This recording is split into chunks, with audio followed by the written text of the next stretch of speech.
நான் செய்கிற இட்லி மட்டும் ஏன் கல் மாதிரி வருது அப்படின்னு ஃபீல் பண்ணுறீங்களா? அப்படின்னா நான் பண்ணுற மெத்தடில் ட்ரை பண்ணி பாருங்கள். இட்லி ரொம்ப சாஃப்டாக வரும்.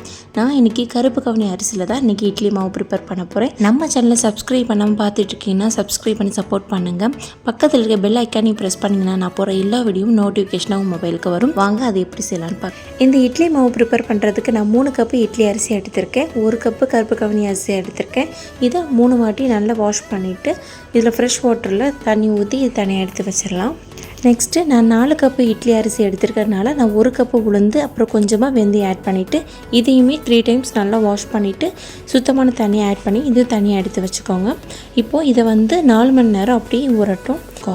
ஃபஸ்ட்டு இப்போ உளுந்து அரைக்க போகிறோம். உளுந்து அரைக்கிறதுக்கு முன்னாடி அரை மணி நேரம் ஃப்ரிட்ஜில் வச்சு எடுத்துக்கோங்க. கிரைண்டரில் உளுந்தை கொஞ்சமாக ஆட் பண்ணிக்கோங்க. உளுந்து தண்ணியை மட்டும் செப்பரேட்டாக எடுத்து வச்சு உளுந்து ஒரு சுற்றுனதுக்கப்புறம் நம்ம எடுத்து வச்சுருக்க உளுந்து தண்ணி இருக்கு இல்லையா, ஃப்ரிட்ஜில் வச்சனால அது கொஞ்சம் கூலிங்காக இருக்கும்.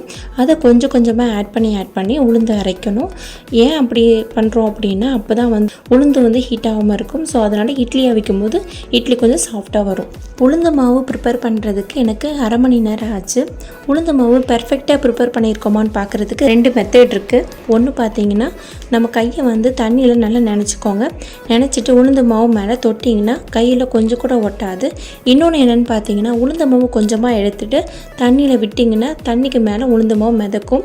ஸோ அப்படி இருந்துச்சுன்னா நம்ம கரெக்டாக தான் அரைச்சிருக்கோம்னு அர்த்தம். நெக்ஸ்ட்டு ஊற வச்ச கருப்பு கவுனி அரிசியும் ஆட் பண்ணிவிட்டு அதையும் கொஞ்சம் கொஞ்சமாக தண்ணி ஆட் பண்ணி அரைச்சிக்கலாம். அரிசி மாவு ப்ரிப்பேர் பண்ணுறதுக்கு எனக்கு அரை மணி நேரம் ஆச்சு.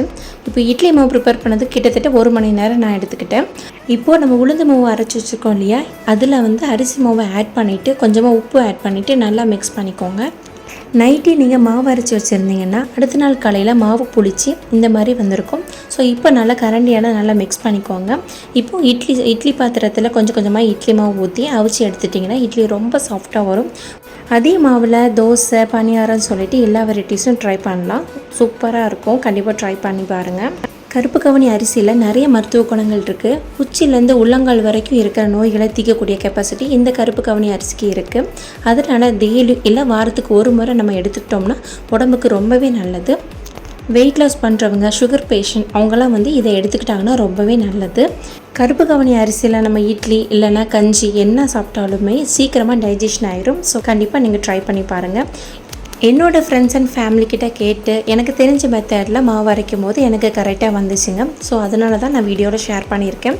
இந்த வீடியோ உங்களுக்கு யூஸ்ஃபுல்லாக இருக்கும் நான் நம்புகிறேன். ஸோ யூஸ்ஃபுல்லாக இருந்துச்சுன்னா கண்டிப்பாக லைக் பண்ணுங்கள். நம்ம சேனலை சப்ஸ்கிரைப் பண்ணாமல் பார்த்துட்ருக்கீங்கன்னா சப்ஸ்கிரைப் பண்ணி சப்போர்ட் பண்ணுங்கள். இதேமாதிரி ஒரு டிஃப்ரெண்ட் கண்டென்ட்டோட நெக்ஸ்ட் வீடியோவில் பார்க்கலாம். தேங்க்ஸ் ஃபார் வாட்சிங்.